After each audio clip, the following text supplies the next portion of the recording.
Welcome to Moussa TV. వార్తల ముందుగా ముఖ్యాంశాలు. రిషికొండ ప్యాలెస్ తో 100 కోట్లు వృధా.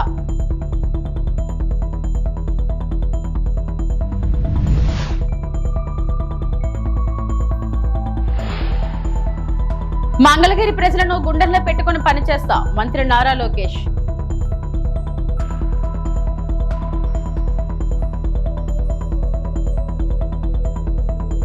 ఏపీ సచివాలయంలో అగ్ని ప్రమాదం, అదుపులోకి వచ్చిన మంటలు.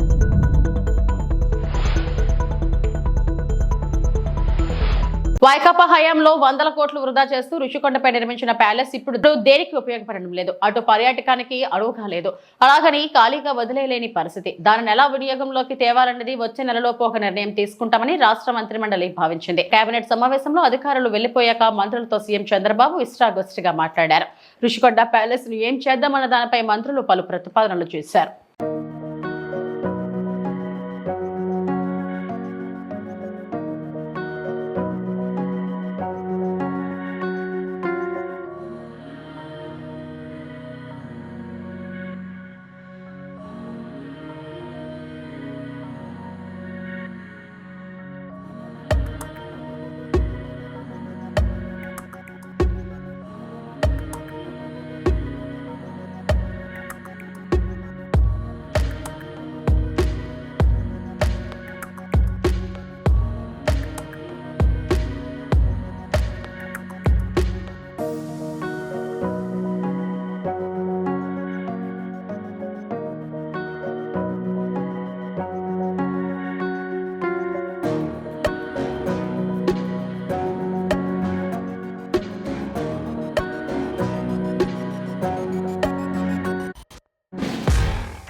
మంగళగిరిలో మన ఇల్లు మన లోకేష్ కార్యక్రమంలో పాల్గొన్న మంత్రి లోకేష్ దశాబ్దాలుగా ప్రభుత్వ స్థలాల్లో నివాసం ఉంటున్న వారి చిరకాల కోరిక నెరవేరింది.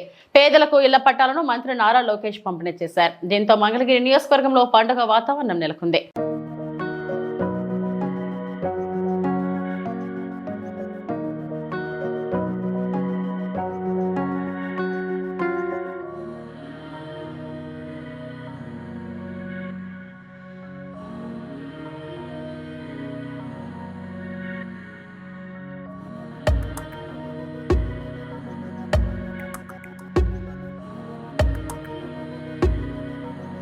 ఇరవై 24 ఎన్నికల్లో నేను రచ్చబండ కార్యక్రమం పెట్టుకుని మీ దగ్గరకు వచ్చా. అక్కడ పార్టీ జెండాలు లేవు, బ్యాక్ డ్రాప్ లేవు. సరదా కూర్చుని నేను చెప్పాల్సిన 10 నిమిషాలు చెప్పి మీ సమస్యలు తెలుసుకుని ఆనాడు స్పష్టమైన హామీ ఇచ్చా. దాంట్లో భాగంగా మీరందరూ నన్ను కోరారు. 2.5 దశాబ్దాల నుంచి ఇది ఒక కళ, మాకు ఇంటి పట్టాలు మాకు కావాలి, మీరు ఏం చేస్తారో మాకు తెలియదు, ఆ పట్టాలు మటుకు మాకు ఇప్పించండి అని మీరు చెప్పారు. అది ఇప్పుడు కూడా నా బాగా గుర్తు. ఆనాడు మీకు చెప్పా 3 విడతలుగా ఈ కార్యక్రమం జరుగుతుంది. కొంతమంది సులభంగా చేసాక ఉంటుంది, అది ప్రభుత్వ నిర్ణయం మేరకు నడుస్తుంది, అది మొదటి విడతలో జరుగుతుందని చెప్పా. రెండవది ఎండోమెంట్ భూములు, ఇంకో పక్కన రైల్వే భూములది ఇంకొంచెం సమయం పడుతుందని చెప్పా. అతి కష్టమైన పని ఈ కాలువ పైన ఉన్న ఇల్లు కానివ్వండి, అటవీ భూములో ఉన్న ఇల్లు, అది అందరితో మాట్లాడాలి. 2-3 సంవత్సరాలు పడుతుంది, బట్ నేను చేసి తీరుతానని ఆనాడు హామీ ఇచ్చా. కరెక్ట్ గా 10 నెలలైంది ప్రజా ప్రభుత్వం ఏర్పడి. 10 నెలల్లో మొత్తం ఎన్యూమరేషన్ చేశాం, ఇంటికి కొలతలు తీశారు. అధికారులే కాదు, అన్ని పార్టీలకు సంబంధించిన నాయకులు వచ్చారు, కొలతలు తీశారు, వివరాలు కనుక్కున్నారు. ఆ వివరాలు తెలుసుకున్న తర్వాత నేనే స్వయంగా రెవెన్యూ మంత్రి అనగాని సత్యప్రసాద్ గారితో, గౌరవ ముఖ్యమంత్రి గారితో అనేక సార్లు మాట్లాడి ఏకంగా అది కేబినెట్ కి తీసుకెళ్లి కేబినెట్ లో ఆమోదం తెలిపిన తర్వాతనే ఈ కార్యక్రమం మన ముందర తీసుకెళ్లే పరిస్థితి. మీరందరూ ఒక్కసారి గుండెపై చేపెట్టి ఆలోచించారు. గత 2.5 దశాబ్దాలుగా మీకున్న కళ ఇది. అనేక మంది నాయకులు మీరు కలిశారు. జిరాక్స్ ప్రింటింగ్లకే విపరీతంగా ఖర్చు అయిపోయింది, కాగితాలు ఇచ్చేదని ఖర్చు అయింది. అలాంటిది వేదికమైన నాయకులందరం మేము కష్టం కష్టపడి మీ దగ్గర ఒక బాటిల్ నీళ్ళు కూడా మేము తాగలేదు, మీకోసం కష్టపడి అవినీతి లేకుండా ఈ రోజు మీకు ఇల్లు పట్టాలు మేము ఇస్తున్నాం. పెద్దలు ఇప్పుడే చెప్పారు, దాదాపు మొదటి విడతలో మార్కెట్ విలువ 1000 కోట్ల విలువైన ఆస్తిని ఈ రోజు మీకు శాశ్వతంగా హక్కు కూటమి ప్రభుత్వం అందజేస్తుంది. ఏపీ సచివాలయంలో అగ్ని ప్రమాదం జరిగింది. రెండో బ్లాక్ లో బ్యాటరీలు ఉంచే ప్రాంతంలో ఈ ఘటన జరిగింది. ప్రమాదాన్ని గుర్తించిన వెంటనే ఎస్పీఎఫ్ సిబ్బంది వెంటనే అగ్నిమాపక సిబ్బందికి సమాచారం ఇచ్చారు. వారు ఘటనా స్థలానికి చేరుకొని మంటలను అదుపులోకి తీసుకొచ్చారు.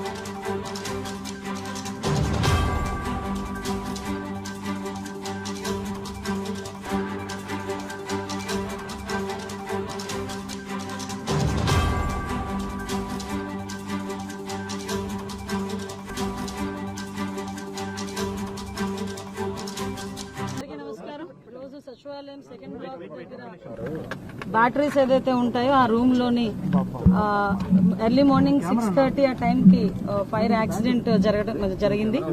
ఆ ఫైర్ ఏదైతే స్మోక్ మా ఎస్పీఎఫ్ డిపార్ట్మెంట్ వాళ్ళు స్మోక్ చూసి ఇమీడియట్ గా వాళ్ళు కొంతమంది ఎస్పీఎఫ్ స్టాఫ్ ఇక్కడికి వచ్చి ఆ ఫైర్ కంట్రోల్ చేయడానికి ప్రయత్నం చేస్తూనే ఇమీడియట్ గా ఫైర్ డిపార్ట్మెంట్ వాళ్ళకి చెప్పడం, with in 3 minutes fire department వాళ్ళు కూడా ఇక్కడికి రావటం.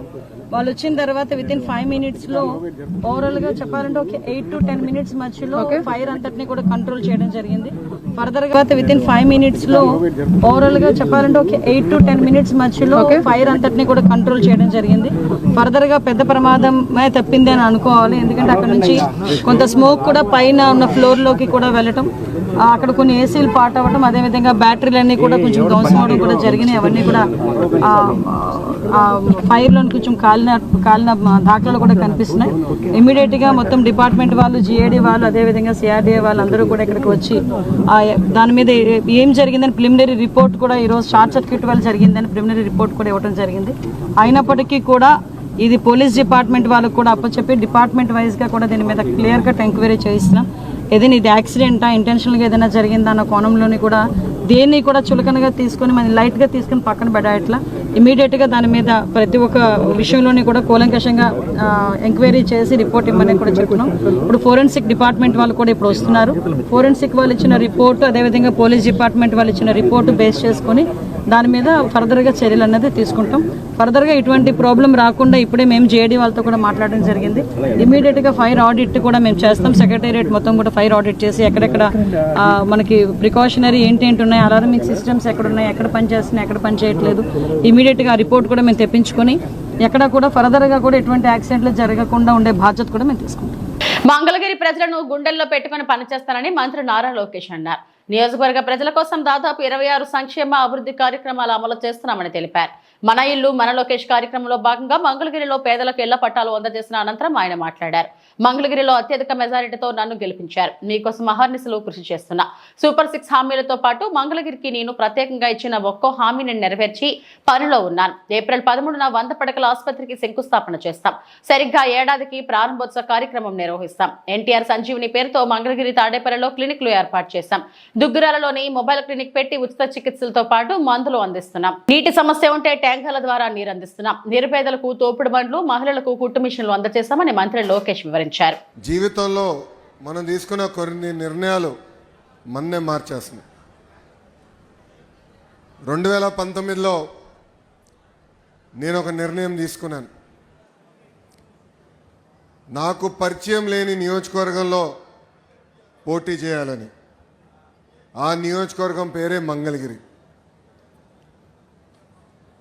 ఆనాడు అతి తక్కువ సమయం ఉన్నందుక నేనేంటో మీకు అర్థం లేదు, మీ సమస్యలు ఏంటో నేను తెలుసుకోలేకపోయా. 20 రోజుల్లో నేను వచ్చిన 20 రోజులకి ఎన్నికలు అయిపోయినాయి. 5300 ఓట్లతో ఆనాడు నేను ఓడిపోయా. ఓడిపోయిన రోజు బాధ కలిగింది. రెండో రోజు నుంచి ఆ బాధ ఆవేదన నాలో కసి పెంచింది. ఇంకా కష్టపడాలి, మంగళగిరి ప్రజల మనసు గెలుచుకోవాలి, ఏ మెజారిటీ అయితే ఓడిపోయినో దాని పక్కన ఒక 0 పెట్టుకుని గెలవాలి అనే లక్ష్యంతో ఓడిపోయిన మరుసటి రోజు నుంచి నేను మీకోసం పనిచేశా. తెలుగుదేశం పార్టీ నాయకత్వంతో దాదాపు 26 సంక్షేమ అభివృద్ధి కార్యక్రమాలు మంగళగిరి ప్రజల కోసం మేము చేస్తాం జరిగింది. మీకు ఆరోగ్యం బాగాలేకపోతే ఎన్టీఆర్ సంజీవిని పేరుతో మంగళగిరిలో ఒక క్లినిక్, తాడేపల్లిలో క్లినిక్, దుగ్గిరాలకు ఒక మొబైల్ క్లినిక్ పెట్టి ఉచితంగా చికిత్స కాదు మందులు కూడా ఈరోజు కూడా మేము ఇస్తున్నాం. ఎక్కడన్నా నీటి సమస్య ఉంటే వాటర్ ట్యాంకర్లు పెట్టి నీళ్లు తోలాం. పిల్లలకి బాగా చదువుకున్నారు, ఉద్యోగాలు ఉపాధి కావాలంటే వాళ్ళకి స్కిల్ డెవలప్మెంట్ కూడా ఆనాడు మేము చేశాం. ఇంకా ఇంట్లో పెళ్లి జరిగితే నేను రాలేకపోతే స్వయంగా బట్టలు కూడా పెడతాం జరిగింది. నిరుపేద కుటుంబాలు సొంత కాలుపై నిలబడాలన్న ఆలోచనతో తోపుడు బండ్లు ఇచ్చాం. మహిళలకి ఆర్థిక స్వాతంత్రం రావాలని కుట్టు మెషినే కాదు ట్రైనింగ్ మరి ఇచ్చి కుట్టు మెషిన్ అందజేసి ఈరోజు వాళ్ళ పని కూడా మేము కల్పిస్తున్నాం. కోవిడ్ వస్తే ప్రభుత్వం అని మర్చిపోయింది కానీ ఆనాడు నేను మర్చిపోలేదు. ఆక్సిజన్ కానీ మందులు కానీ అమెరికా డాక్టర్ల ద్వారా ఆన్లైన్లో చికిత్స కూడా అందజేశాం, అవసరమైన మందులు ఇచ్చాం. ఇట్లా 26 సంక్షేమ అభివృద్ధి కార్యక్రమాలు మంగళగిరి ప్రజలకి నేను చేశాను. అది మీరు చూసి మొన్న జరిగిన ఎన్నికల్లో అందరికీ దిమ్మ తిరిగే విధంగా 91,000 మెజార్టీ నన్ను గెలిపించి మీరు నన్ను శాసనసభకు పంపించారు. 2024 ఎన్నికల్లో నేను ఒక కార్యక్రమం, రచ్చబండ కార్యక్రమం పెట్టుకుని మీ దగ్గరకు వచ్చా. అక్కడ పార్టీ జెండాలు లేవు, బ్యాక్ డ్రాప్ లేవు. సరదా కూర్చుని నేను చెప్పాల్సిన 10 నిమిషాలు చెప్పి మీ సమస్యలు తెలుసుకుని ఆనాడు స్పష్టమైన హామీ ఇచ్చా. దాంట్లో భాగంగా మీరందరూ నన్ను కోరారు. 2.5 దశాబ్దాల నుంచి ఇది ఒక కళ, మాకు ఇంటి పట్టాలు మాకు కావాలి, మీరు ఏం చేస్తారో మాకు తెలియదు, ఆ పట్టాలు మటుకు మాకు ఇప్పించండి అని మీరు చెప్పారు. అది ఇప్పుడు కూడా నా బాగా గుర్తు. ఆనాడు మీకు చెప్పా 3 విడతలుగా ఈ కార్యక్రమం జరుగుతుంది. కొంతమంది సులభంగా చేసాక ఉంటుంది, అది ప్రభుత్వ నిర్ణయం మేరకు నడుస్తుంది, అది మొదటి విడతలో జరుగుతుందని చెప్పా. రెండవది ఎండోమెంట్ భూములు, ఇంకో పక్కన రైల్వే భూములది ఇంకొంచెం సమయం పడుతుందని చెప్పా. అతి కష్టమైన పని ఈ కాలువ పైన ఉన్న ఇల్లు కానివ్వండి, అటవీ భూమిలో ఉన్న ఇల్లు, అది అందరితో మాట్లాడాలి, 2-3 సంవత్సరాలు పడుతుంది, బట్ నేను చేసి తీరుతానని ఆనాడు హామీ ఇచ్చా. కరెక్ట్గా 10 నెలలు అయింది ప్రజా ప్రభుత్వం ఏర్పడి. 10 నెలల్లో మొత్తం ఎన్యూమరేషన్ చేశాం, ఇంటికి కొలతలు తీశారు. అధికారులే కాదు, అన్ని పార్టీలకు సంబంధించిన నాయకులు వచ్చారు, కొలతలు తీశారు, వివరాలు కనుక్కున్నారు. ఆ వివరాలు తెలుసుకున్న తర్వాత నేనే స్వయంగా రెవెన్యూ మంత్రి అనగాని సత్యప్రసాద్ గారితో, గౌరవ ముఖ్యమంత్రి గారితో అనేక సార్లు మాట్లాడి ఏకంగా అది క్యాబినెట్కి తీసుకెళ్ళి క్యాబినెట్లో ఆమోదం తెలిపిన తర్వాతనే ఈ కార్యక్రమం మన ముందలు తీసుకెళ్లే పరిస్థితి. మీరందరూ ఒక్కసారి గుండెపై చేపెట్టి ఆలోచించారు. గత 2.5 దశాబ్దాలుగా మీకున్న కళ ఇది. అనేక మంది నాయకులు మీరు కలిశారు. జిరాక్స్ ప్రింటింగ్లకే విపరీతంగా ఖర్చు అయిపోయింది, కాగితాలు ఇచ్చేదానికి ఖర్చు అయింది. అలాంటిది వేదికమైన నాయకులందరం మేము కష్టపడి, మీ దగ్గర ఒక బాటిల్ నీళ్ళు కూడా మేము తాగలేదు, మీకోసం కష్టపడి అవినీతి లేకుండా ఈరోజు మీకు ఇల్లు పట్టాలు మేము ఇస్తున్నాం. పెద్దలు ఇప్పుడే చెప్పారు, దాదాపు మొదటి విడతలో మార్కెట్ విలువ 1000 కోట్ల విలువైన ఆస్తిని ఈరోజు మీకు శాశ్వతంగా హక్కు కూటమి ప్రభుత్వం అందజేస్తుంది. తల్లి మీ అందరికి ఆనాడే చెప్పా, నాకు మీరు ఎంత ఎక్కువ మెజారిటీ ఇస్తే అంత బలం వస్తుందని. 100 పడకల హాస్పిటల్ నేను క్యాబినెట్ మీటింగ్లో అడిగితే కాదని ఎవరు అనలేకపోయారు. దానికి కారణం మీరు నాకు ఇచ్చిన మెజారిటీ. దేవాలయం అభివృద్ధికి నేను నిధులు అడితే కాదని అనలేకపోయారు. భూగర్భ డ్రైనేజ్, భూగర్భ గ్యాస్, భూగర్భ వాటర్, చివరికి భూగర్భ కరెంటు కూడా మంగళగిరిలో వచ్చే 2 నెలల్లో ఆ కార్యక్రమం కూడా శ్రీకారం చుడతాం. దానికి కారణం మీరు నాకు ఇచ్చిన మెజారిటీ. సో మీరు నా పైన ఒక భరోసాతో గెలిపించారు, ఒక భరోసా నా పైన పెట్టారు. ఆహర్నిశలు మీ గురించి ఆలోచిస్తున్నా, మీ తరపున నేను పనిచేస్తున్నాను. ఇంకా అనేక కార్యక్రమాలు చేయాల్సిన అవసరం ఉంది. ఒక పక్కన బాబు సూపర్ 6 సంక్షేమ కార్యక్రమాలు గౌరవ ముఖ్యమంత్రి గారు చాలా స్పష్టంగా హామీలు ఇచ్చారు. అదొక పద్ధతి ప్రకారం చేసుకుంటూ వెళ్తాం. ఇంకో పక్కన వచ్చి గల ప్రత్యేకంగా మంగళగిరికి వ్యక్తిగతంగా నేను హామీలు ఇచ్చా. పార్కులు, చెరువులు, కళ్యాణ మండపాలు, gems jewellery park, handloom cluster, ఇట్లా ప్రత్యేక హామీలు నేను మంగళగిరి నియోజకవర్గానికి ఇస్తాం జరిగింది. ఆ ఒక్కొక్క హామీ నేను నెరవేర్చే పనిలో ఉన్నానని మీ అందరూ తెలుపుకుంటూ 100 పడకల ఆసుపత్రి కూడా త్వరలో. చిల్లపల్లి గారు ఎక్కడున్నారు? అన్నగారు ఇక్కడనే ఉన్నారు. ఆయనది బాధ్యత, ఇంకా నాది కాదు. ఉపాధి బకాయిల చెల్లింపుల కోసం కూలీల నోట్లో గడ్డి పెట్టుకుని వినూత్న నిరసన. చీడికడ మండలంలోని చీడిపల్లి పంచాయతీలో శుక్రవారం ఉపాధి హామీ కూలీల పెండింగ్ లో ఉన్న బిల్లులు చెల్లించాలని నోట్లో గడ్డి పెట్టుకుని వినూత్నమైన రీతిలో ఆందోళన చేశారు. వీరికి మద్దతుగా వ్యవసాయ కార్మిక సంఘం జిల్లా ప్రధాన కార్యదర్శి డి వెంకన్న మాట్లాడారు. జిల్లా వ్యాప్తంగా పెండింగ్ లో ఉన్న 53 కోట్ల ఉపాధి హామీ బకాయిలు తక్షణమే చెల్లించాలని డిమాండ్ చేశారు. 9 వారాల నుండి బకాయిలు చెల్లింపులు చేయకపోతే కూలీలు గడ్డి తిని బ్రతకాలా అంటూ ఆగ్రహం వ్యక్తం చేశారు. ఏప్రిల్ 1 నాటికి జిల్లా వ్యాప్తంగా దాదాపు 53 కోట్ల బకాయిలు ఉన్నాయని తెలిపారు. ఈ కార్యక్రమంలో అధిక సంఖ్యలో ఉపాధి కూలీలు పాల్గొన్నారు. హామీ చట్టంలోని అనకాపల్లి జిల్లాలో దాదాపు 54 కోట్ల రూపాయలు ప్రభుత్వం 9 వారాల నుండి బకాయిలు ఇవ్వకుండా ఇబ్బందులు పెట్టినటువంటి పరిస్థితి ఈరోజు కనిపిస్తుంది. దీనివల్ల రోజు రోజుకి కూలీల సంఖ్య అటువంటిది తగ్గిపోతుంది. కూలీలు తీవ్రమైనటువంటి ఇబ్బందులు పడి పస్తులతోనే పని చేయలేక ఈరోజు ఉపాధి కూలీల యొక్క మ్యాండేట్స్ అటువంటివి తగ్గిపోతూ ఉన్నాయి. కాబట్టి పెండింగ్లో ఉన్నటువంటి ఉపాధి కూలీల యొక్క బకాయిలు ఏదైతే ఉన్నాయో అవన్నింటిలో కూడా తక్షణమే ప్రభుత్వం చెల్లించాలని చెప్పేసి డిమాండ్ చేస్తూ ఉన్నాం. రెండోది, 15 రోజులకు ఒకసారి ఉపాధి కూలీలకి ప్రభుత్వం బిల్లులు చెల్లించకపోతే ఉపాధి కూలీలే పోలీస్ స్టేషన్కి వెళ్ళి కేసు పెట్టుకునేటువంటి వెసులుబాటు ఈ చట్టంలో ఉంది. కాబట్టి కూలీలు పోలీస్ స్టేషన్కి వెళ్ళి ప్రభుత్వం మీద ఎందుకు కేసు పెట్టకూడదని చెప్పేసి అడుగుతూ ఉన్నాం. అత్యున్నతమైనటువంటి ఉప ముఖ్యమంత్రిగా, ఈ గ్రామీణ శాఖ మంత్రిగా, ఈరోజు ఉపాధి కూలీలకి కష్టాలు తెలిసినటువంటి మంత్రిగా పవన్ కళ్యాణ్ గారు ఉన్నారు. అటువంటి పవన్ కళ్యాణ్ గారు ఈరోజు ఉపాధి కూలీల కష్టాన్ని అర్థం చేసుకొని తక్షణ బిల్లులు చెల్లించాలని చెప్పేసి కోరుతున్నాం. మూడోది, ఈరోజు 7 రూపాయలు మేము కూలి పెంచాం, మీరు పండుగ చేసుకోండి అని చెప్తున్నారు. ఉపాధి కూలీలకి సమ్మర్ అలవెన్స్ తీశారు, మంచినీళ్ళ డబ్బులు తీశారు, తట్ట గుణపం పార డబ్బులు తీశారు, ట్రావెలింగ్ అలవెన్స్ తీశారు, పే సిప్పులు తీశారు. ఇక్కడేమో ఎండలో పనిచేసినటువంటి వాళ్ళకి టెంట్లు ఇవ్వట్లేదు, మంచినీళ్ళ డబ్బులు ఇవ్వట్లేదు. ఇవన్నీ తీసేసి 7 రూపాయలు ఇచ్చాం పండగ చేసుకుంటానంటే ఉపాధి కూలీల పట్ల ఈ ప్రభుత్వానికి ఎంత ప్రేమ ఉందంటే మనకు అర్థమవుతూ ఉంది. కాబట్టి ఇది సరైనది కాదు. సమ్మర్ అలవెన్స్ గతంలో ఇచ్చినటువంటి 30% కొనసాగించండి. తట్టా గుణపం పార మంచినీళ్ళు డబ్బులు ఇవ్వండి, పే సిప్పులు ఇవ్వండి, కూలీలకి ఇక్కడ టెంట్లు వేయండి. ఆ విధంగా పనిచేయడం ద్వారా కూలీల సంఖ్య అటువంటి పెరుగుతుంది. ఆ విధంగా పెరగడం ద్వారా ఈ రాష్ట్రం అభివృద్ధి అవుతుంది. రాష్ట్రం ఎలా అభివృద్ధి అవుతుందని చెప్తా ఉన్నారు. ఈరోజు సీసీ రోడ్లు వేసిన డబ్బులు ఉపాధి కూలీల డబ్బులు, సచివాలయాలు కట్టిన డబ్బులు ఉపాధి కూలీల డబ్బులు, అక్కడ అంగన్వాడీ బిల్డింగ్లు, లేకపోతే స్కూలు ప్రహరీ గోడలు, రకరకాల పనులు చేసిన డబ్బులన్నీ కూడా ఉపాధి కూలీల డబ్బులే ఈరోజు ప్రభుత్వం చేస్తూ ఉంది. అందుకని ఉపాధి కూలీలు పని చేయకుండా ఈ రాష్ట్రం అభివృద్ధి అవడం అటువంటి అసాధ్యం. కాబట్టి ఉపాధి కూలీల పైన ఈరోజు రాష్ట్ర ప్రభుత్వం అభివృద్ధి అటువంటి చేస్తూ ఉంది. అందుకని దృష్టిలో పెట్టుకొని ప్రభుత్వం ఉపాధి కూలీలకి డబ్బులు గిట్టుబడే విధంగా చేయండి. 600 రూపాయలు కూలి ఇవ్వండి, 200 రోజులు పనులు కల్పించండి, ఉపాధి కూలీలు ఆదుకోండి అని చెప్పేసి మేము డిమాండ్ చేస్తూ ఉన్నాం. కాబట్టి ఈ ప్రభుత్వం వెంటనే ఉపాధి కూలీలు తక్షణ బిల్లులు చెల్లించాలి. 1,25,000 కోట్లు ఉన్నటువంటి కేంద్రంలో బడ్జెట్ని 1,00,000 రూపాయలకి తగ్గించారు. 1,00,000 రూపాయల నుంచి 90 కోట్లు తగ్గించారు, 80 కోట్లు తగ్గించారు. ఇప్పుడు ఈ సంవత్సరం 62,000 కోట్లకి ఈరోజు బడ్జెట్ అటువంటి తగ్గించేశారు.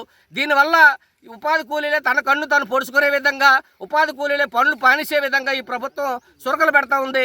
ఇది తప్పు, సరైనది కాదు. ఉపాధి హామీ చట్టం అనేటువంటిది ఆ రోజు ఆర్థిక పరిస్థితులు మెరుగుపడడం కోసం, వాళ్ళ విద్య వైద్యం మెరుగుపడడం కోసం, వాళ్ళ పిల్లలు చదివించుకోవడం కోసం, వైద్యం చేయించుకోవడం కోసం, వలసలు నివారించడం కోసం ఈరోజు ఆ చట్టం అటువంటి చేయబడింది. చాలా ప్రతిష్టమైనటువంటి చట్టం ఇది. ఈ దేశంలో రైతుల కోసం, కూలీల కోసం ఏదైనా ఈ పాలక వర్గాలు, ఈ ప్రభుత్వాలు మంచి పని చేశాయంటే అది ఉపాధి హామీ చట్టమే చేశారు. దాన్ని కూడా ఈరోజు నిర్వీర్యం చేసి దాన్ని తీసేయాలనేటువంటిది ఈరోజు ప్రభుత్వాలు, పాలక వర్గాలు చేస్తున్నాయి. అందుకని ఈ గ్రామీణ ఉపాధి హామీ బిల్లులు ఏదైతే ఉన్నాయో చెల్లించాలని చెప్పేసి, బిల్లులు చెల్లించకపోతే మేము గడ్డి తిని బతకాలని చెప్పేసి ఇక్కడ గడ్డి నోట్లో పెట్టుకొని ఉపాధి కూలీలు వినూత్నమైన రీతిలోని నిరసన తెలియజేస్తుంటారు. వీళ్ళ బాధలు అర్థం చేసుకొని వెంటనే తక్షణమే వాళ్ళ అకౌంట్లో బిల్లు వేయాలని చెప్పేసి మేము ఆంధ్రప్రదేశ్ వ్యవసాయ కార్మిక సంఘాలుగా ఈ ప్రభుత్వాన్ని అధికారులు డిమాండ్ చేస్తాను. తిరుమల శ్రీవారిని సినీ నటి పూజా హెగ్డే దర్శించుకున్నారు. శుక్రవారం వేకుజామున శ్రీవారి సుప్రభాత సేవలో ఆమె పాల్గొన్నారు. టీటీడీ అధికారులు ఆమెకు స్వాగతం పలికి దర్శన ఏర్పాట్లు చేశారు. దర్శనం అనంతరం ఆలయ అధికారులు ఆమెకు తీర్థ ప్రసాదాలను అందజేశారు.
చెప్పాలి,